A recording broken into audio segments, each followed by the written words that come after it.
হারওয়ালচরি school and college সংলগ্নে খাজা গরিবে নেওয়াজ রহমতুল্লাহ আলাই একতা সংঘর উদ্যোগে ১৩তম বার্ষিক উরস মুবারক উপলক্ষে এক তফসিরুল কোরআন মাহফিলের আয়োজন করা হয়েছে।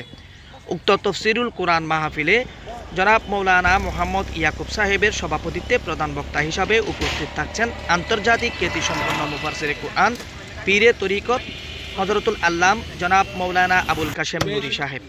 এতে বিশেষ বক্তা হিসাবে উপস্থিত থাকছেন হযরতুল আল্লাম জনাব মৌলানা মোহাম্মদ হুসেন ফারুকি সাহেব।